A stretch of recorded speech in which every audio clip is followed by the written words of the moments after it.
일단은 이게 이제 관세가 부과됐을 때는 분명히 우리나라한테 타격이 있습니다. 현대차 입장에서는 GM을 등에 업고선 관세를 좀 피할 수 있는 상황이 될 수 있는 것이고, 그로스 리서치에서 제공하는 미국 주식 정보와 국내 기업 탐방 리포트. 이용권 발급은 영상 하단 더보기란 링크를 클릭해 주세요.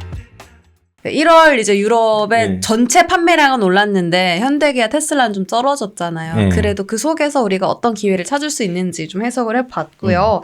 이제 한 달 정도 남았습니다. 4월 2일부터 트럼프 행정부에서 자동차향 관세 25% 부과하겠다라고 했죠. 이것도 사실 한 달 밀린 거잖아요. 네. 또 어떻게 그때 가서 또 바뀔진 모르겠으나 일단 현대차가 뭐 GM이랑 같이 공장 이용하겠다. 함께 공장 이용하면서 조금 관세에 대해서 현대차가 어떻게 좀 리스크를 타파하고 있는지가 좀 궁금합니다. 그러니까 그 미국의 그 GM과 이제 우리나라의 현대차 그룹이 같이 동맹을 맺었던 얘기를 지난해 우리가 8월달에 했었더라고요. 네. 그 자료를 보니까 그 트럼프 대통령이 4월 2일에 그 자동차 관세 25% 부과를 하겠다라고 또 반복해서 발표를 했습니다. 맞아요. 이게 이제 이번 주 초에 이제 있었던 일인데 중국의 수입품이라든가 뭐 철강, 알루미늄도 관세 부과가 되죠. 그리고 이제 그 캐나다와 멕시코에 대한 관세도 다시 한 달 정도 좀 미뤄지는 분위기예요. 그것도 4월 2일로 지금 되어 있고, 그래서 이제 일단은 이게 이제 관세가 부과됐을 때는 분명히 우리나라한테 타격이 있습니다. 이제 철강도 그렇고 자동차 수출에 대한 타격이 분명히 있는데, 우리나라에서 철강 수출이 지금 미국으로 가는 게 대략 한 21% 정도 가요. 그러니까 물론 쿼터가 있지만은 적지 않은 물량이고, 그리고 자동차 같은 경우가 수출이 지난해 278만 대 수출했는데 미국에 143만 대 수출했으니까 이를 관세를 부과하게 됐을 때는 타격이 상당히 크죠. 그래서 이제 뭐 미국의 자동차 공장 지으면은 면세기 주게 했지만 지금 갖고 있는 캐파를 다 동원해도 나머지 부족한 만큼은 관세에 대한 타격이 있기 때문에, 그래서 이제 여기 그 IBK 기업은행 경기연구소에서 이런 자동차 관세가 현실화될 경우에 그 자동차 대미 수출액이 연간 9조 1,500억 정도 감소할 것을 추정한다라고 얘기를 했습니다. 그래서 이제 이걸 어떻게 대처를 할 것인지가 상당히 이제 중요한 그 문제로 이제 대두가 된 거고요. 사실 자동차 산업이 타격이 있게 되면은 국내 그 K 배터리도 마찬가지로 타격이 있게 돼요. 그래서 이제 이게 그 자동차만의 문제가 아니기 때문에 제가 이 부분을 자꾸 이제 심도 있게 얘기를 하는 거고요. 네. 그래서 이제 그 현대차증권에서 그 자동차 관세에 대한 대응 방안에서 그 관세 대응편에 대해서 이제 코멘트를 했는데요. 그 이런 완성차 업체들 같은 경우에 이제 어쨌든 관세 인상하면은 그 우리나라가 그 미국 자동차 판매 중에 미국의 생산분에 대해서는 관세 노출되니까 당연히 영향을 받는데, 이를 이제 배용할 수 있는 전략에 대해서 보면은 결과적으로는 그 생산진 조정을 통해서 관세 노출도를 최소화해야겠죠. 그리고 가격 인상을 통해서 관출 노출로 인한 수익성 악화를 소비자에게 전가할 수 있어야 되는 것이고, 그렇죠. 그리고 생산 능력 확대를 계획을 예상을 한다는 겁니다. 그래서 이제 단기적으로는 관세 부과 전에 사전 판매를 하고 현지 재고를 확대해서 일단 대응전 전략적 여유를 마련하고, 장기적으로는 최적화된 현지 공급망 확보를 진행하는 것이 함정 전략이라. 라고 이제 그렇게 본다는 겁니다. 이제 그렇고, 그래서 이제 그 트럼프 정부가 2기로 이제 그러니까 트럼프 정부 2기에 대한 대응 전략을 봤을 때는 공격적인 생산 능력 확대보다도 수요 상황을 고려한 가동률 극대화 전략을 우선적으로 그 대응해야 될 것으로 기대한다라고 해서, 그래서 이제 아까 뭐 이런 그 현재 상황을 정치적으로 우회하기 위한 이해 관계자, 이게 이제 그 GM 같은 게 되겠죠. 그리고 그런 협력 관계 형성도 효과가 있을 것이다. 라고 좀 보는 것이고, 그리고 그 미국 내 그 판매량 대비 생산량은 66% 정도 하고요. 최소 그 43%에 해당되는 수입 부분을 부과하는 것들이 이제 이거는 정갈 가능성이 있다라고 좀 보기 때문에, 그러니까 이제 그 이게 관세 부과가 되면 당연히 가격이 올라가니까 당연히 그만큼 수요 성장은 제한할 수밖에 없죠. 소비자한테 전가하는 만큼의 안 사죠, 그만큼. 네, 그만큼 그 전가될 가능성이 높고, 그리고 이제 그렇게 되면 이제 그 GM이라든가 토요타 이런 그 업체들이 아마 현지에서 최대한 그 생산을 하는 비율이 지금 각각 보면 뭐 64%, 54%에서 좀 낮은 편이에요. 그러니까 이 타격이 있다는 얘기를 하는 것이고, 그리고 현대기아차 같은 경우도 현지 생산 대체율이 44%에서 낮은 수준이라서, 그래서 이제 여기 그 서버너 공장이 있어요. 여기를 확대 운영하게 되면은 장기적으로 70%까지 끌어올릴 수 있다는 거죠. 나머지 30%는 타격을 입게 돼요. 그러니까 이건 그러니까 앞입을 수는 없어요. 그런데 요거를 그래서 이제 그 공장을 지금 그 최대한 그러니까 초과 생산까지도 최대한 풀로 돌리면은 어찌어찌 해가지고 뭐 한 일부 그러니까 최대한 120만 대까지 생산이 가능하다라고 좀 보는 거고 그때 지난해 171만 대 팔았잖아요. 그러니까 이제 120만 대 생산 능력까지 아니면 최대한 뭐 146만 대까지 했을 때 요 차이만큼 뭐 피해를 입을 수 불가피하다는 거죠. 네. 생산적으로 어쨌든 간에 타격이 있지만은 최대한 가동률을 어떻게든 끌어올리는 방법이 필요하다. 네. 라고 봤을 때 이 현대차 그룹이 GM과의 이런 협력이 결과적으로는 현지 생산 가동률을 최대한 끌어올리는 최고의 방법이다. 라고 볼 수 있겠습니다.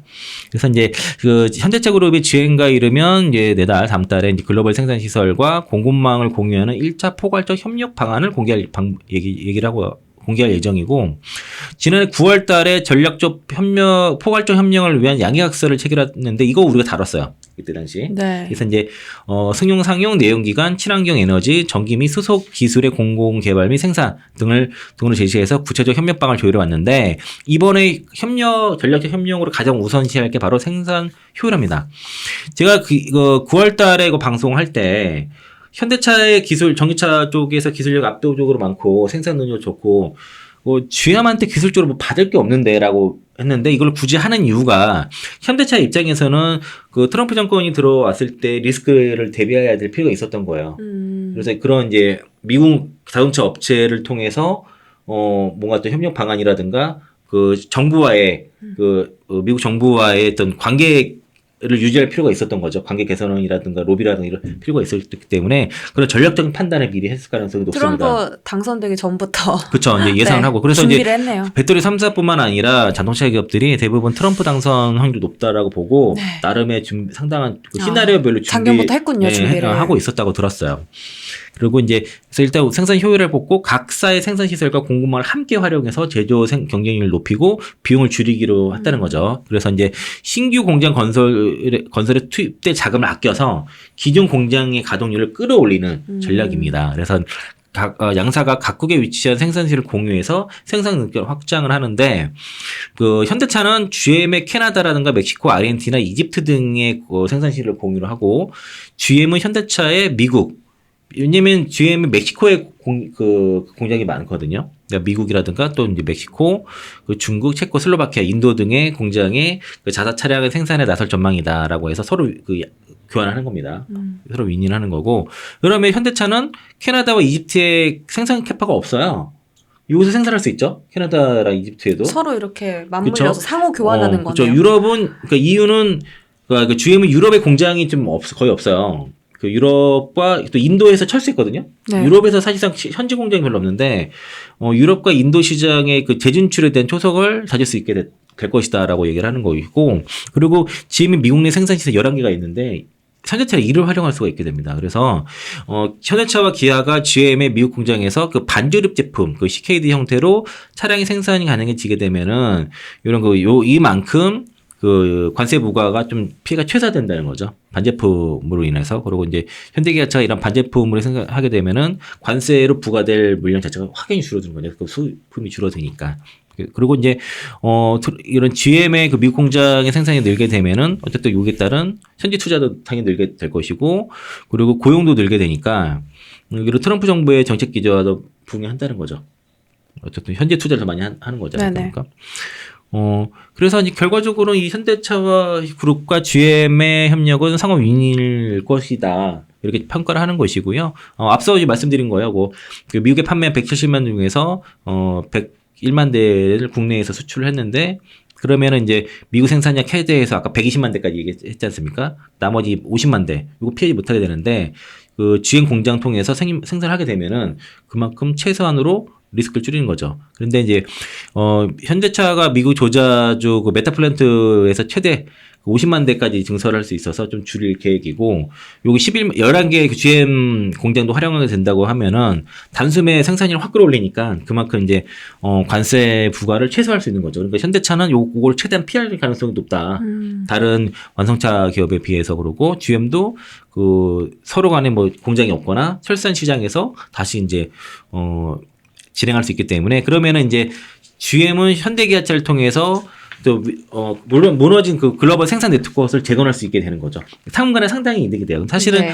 GM이 취할 수 있는 게 훨씬 더 많은데 그런 현대차의 그 전기차 플랫폼이라든가 EGMP 기술이라든가 양산 능력이라는 것들 취할 것도 많고 생산 시설도 취할 게 많은 반면에 현대차 입장에서는 GM을 등에 업고선 그 관세를 좀 피할 수 있는 그런 이제 상황이 될 수 있는 것이고 현대기아도 이집트 쪽을 통해서 아프리카 시장도 진출할 수 있는 게 되는 거예요. 결과적으로. 그래서 이제 그 같이 현대차 그룹과 GM이 이제 생산 분야에서 협력을 하게 되면은 하나의 차종으로 여러 개의 브랜드를 출시하는 리베징을 가능하게 되는 거죠. 네. 그래서 이제 현대차랑 GM이 같이 만들어가지고 각사의 공장 들어갔을 때는 브랜드를 다르게 달고서 나오는 그런 형태고 물류라든가 그런 공급망도 공유해가지고 완전히 그 연합관계가 될 수 있다는 것이고요. 그리고 이제 현대차의 전기차 모델이 뭐 아이오닉 5라든가 아니면 이번에 그 뭐 픽업 트럭이라든가 아마 저기 주로 이제 그 특수 모색 차량 그런 쪽이 아마 GM 브랜드 다시 나올 거는 높아요. 픽업 트럭 같은 경우도 그렇고 그리고 현대차 이번에 나온 게 뭐였죠? 아이오닉 9이었나? 뭐 그런 것도 마찬가지고. 그래서 현대차 제품이 이제 GM 브랜드로 나오는 그림들이 앞으로 가능하다라고 볼 수 있는데 일단은 현대차 그룹에서는 일단 뭐 사실 아니다라고 확인할 수 없다라고 얘기를 한 상태인데 구체적으로 나온 거 봤을 때는 이거 상당히 좋은 아이디어다라고 좀 볼 수 있겠습니다. 네. 네. 그리고 또 하나가 이제 결국에는 트럼프 행정부의 그 관세에 대한 타겟은 중국이에요. 네. 그래서 이제 세계에 나온 뉴스를 제가 여기 2월 22일자 나온 뉴스를 적용해 보니까 미국이 패스트트랙을 신설해서 동맹 투자를 확대하고 전략 분야에 있어서 중국 투자를 차단하겠다 그런 내용이 나왔습니다. 그래서 요 그림을 이해를 해 보면은 미국은 이제 미국 국맹위 쪽에서는 첨단 기술 분야 등에서 패스트트랙을 신설해 가지고 이걸 투자를 하게 되면은 빠르게 이제 지원을 하겠다는 거예요. 그래서 심사를 간소화하겠다는 거죠. 안보 심사를 간소화하는 등의 대신 이제 적대국 기업과 파트너십 등은 제한을 한다는 것이고 그리고 미국의 대중 투자를 제한을 하는 것입니다. 그래서 이제 미국 기업 투자자가 중국의 민군 융합 전략 진전 산업 이런 것들 그러니까 전략 산업에 투자하는 걸 제한하고 중국의 반도체, 인공지능, 양자, 생명공학, 한국우주 등에 이제 미국 기업 투자 제한하는 거죠. 그러니까 미국 기업이 중국 대중 투자하는 것들을 다 이렇게 제한한다는 거고 이런 뭐 주식사 이런 것도 금융 투자도 제한을 하고 또 이제 뭐 여러 가지 그런 협약이라든가 효력 이런 것도 다 폐지 검토한다는 거고요. 그래서 이제 동맹국은 투자를 늘리고 그리고 적대국에서는 투자를 줄이는 형태로 서로 간에 그래서 이제 중국 등의 그러니까 중국이 미국에 투자하는 것도 제한을 시키는 겁니다. 네. 그래서 그 적대국에 보면은 중국, 쿠바, 이란, 북한, 러시아, 베네수엘라 6개국인데 특히 중국을 정조준을 했습니다. 그래서 이제 결과적으로는 동맹 투자는 전략 산업의 투자는 되게 확대를 하고 환영이고 패스트트랙 설치해가지고 빠르게 승인해 주는 반면에 중국의 투자는 다 막겠다는 거예요. 그리고 중국이 많이 하던 짓이 주요 시설 근처에 농지를 막 삽니다. 농지를 사가지고 거기 땅을 사서 그걸 막 염탐을 해요. 그런 것도 많이 했는데 유럽에서 그렇게 만드는 거 아니에요, 전기차? 미국에서 많이 그랬어요. 그래서 이제 그런 그린필드 투자를 못하게 막겠다는 거 하고 있어요. 실제로 진짜 미국에 농지 많이 샀어요. 중국에서. 우리나라 땅도 많이 사잖아요. 맞아요. 지금 요즘 여담인데 지금 이제 겨울 동안 집을 안 보다가 이제 다시 날 따뜻해지니까 슬슬 집 보러 오는데 주로 현금 주고 사겠다는 사람 대부분 중국 사람이 많아요. 안 팔면 좋겠어요, 중국인들한테 땅 좀. 그래서 인천 지역에 집 보러 온 사람들이 요즘은 거의 중국 사람이 주로 많이 듭니다. 왠지 우리나라 땅을 빼앗기는 느낌이야. 맞아요. 그래서 이제 결국에는 그런 트럼프 행정부의 관세 정책은 이제 닉슨 전략이라고 하고 옛날에 이제 핑퐁 전략이라고 하죠. 옛날 핑퐁 외교 그거랑 비슷한데 지금 그래서 이제 중국 견제에 위해서 러시아와도 손을 잡는 그런 형태도 나타나고 있어서 이전의 시대와는 좀 완전히 다를 수 있는데 어쨌든 결과적으로는 중국을 잡겠다는 겁니다. 그쵸, 거기 초점 맞추니까 그래서 우리가 이제 잘할 수 있는 조선이라든가 뭐 자동차, 철강은 좀 그런가? 그리고 배터리, 반도체 이런 것들 있지 않습니까? 그런 것들을 특히 조선업이 쪽이 중요하니까 그런 거를 가지고선 협상을 좀 잘 해서 이런 관세 피해에 대해서 최선으로 잘 막아놓는다면은 오히려 지금 이런 트럼프 시대에 와서는 우리나라가 이 중국과 미국 사이에 껴서 반사이익. 반사이익을 떠나서 상당한 기회를 잡을 수 있지 않나. 어. 중국은 인접국에 대해서 호의적으로 나올 수밖에 없는 상황이 될 것이고 네.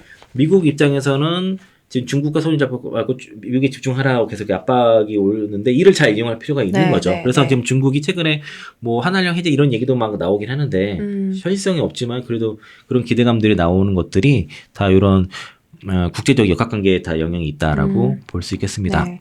이 중국 배제 웨이브가 반도체뿐만 아니라 뭐 배터리, 조선 여러 가지 산업에 영향을 미치고 있다라는 부분들, 현대차가 어떻게 지금 이 관세 리스크를 돌파하고 있는지 체크해봤습니다. GM과 협력이 좀 정답이었네요.